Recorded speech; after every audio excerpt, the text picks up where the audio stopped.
I used to have a... Oh my god, this is back in the days where I used to work as like I was a very cute waitress. Oh my god, I have so many horror stories from working at that place. Have I ever told you? I don't think I've ever talked about working at a restaurant before. I have so many horror stories. I'm no longer a cute waitress. I am a cute rat now. I've only told you guys about Buckstar. Yeah, I also worked as a waitress once.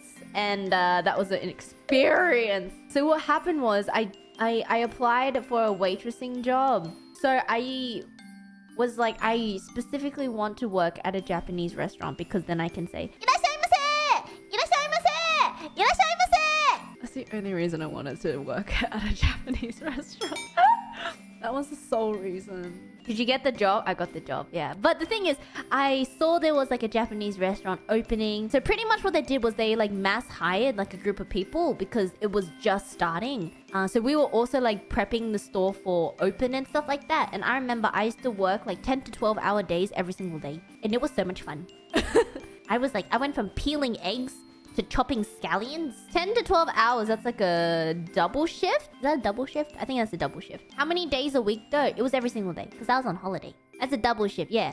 So when you have a double shift, you have like a long lunch break pretty much halfway. And I would get a McFlurry because I was on my feet like the whole day and I felt so tired. And I was like, I'm losing weight from just being a waitress. I can afford to eat a McFlurry. Anyway, that was my McFlurry story. But I was a very cute waitress. I will say. Where does the horror part come in? Sounds like it was a nice place to work. I got called out, actually. There was a couple instances. I think the horror part was actually waitressing. It got to a point where, like, I think there was a couple times I dropped food because the way that they plated their food was really easy to be dropped. Cleaning up the mess of children who dropped ice cream under tables. That was great. And then sometimes...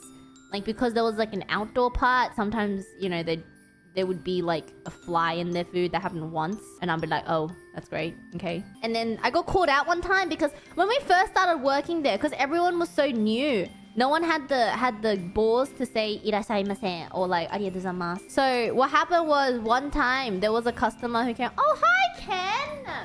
Anyway, there was, like, we didn't, because we were kind of cringing. And then a customer came in. And then I was like, "Oh, welcome. Like, what can I get you?" And then the guy was like, "Aren't you supposed to say irashaimase?" And I'm like, oh my gosh. Oh my gosh. I got called out. And then from that day on, every single time a customer came in, "Irashaimase! Irashaimase!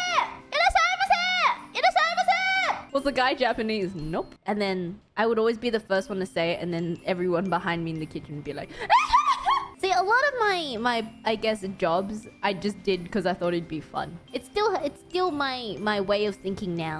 I just do, even though it might be so, like, difficult at times. Like, physically it was difficult, and it was very tiring. Well, it was fun, And then Buckstars was also difficult, but it was fun.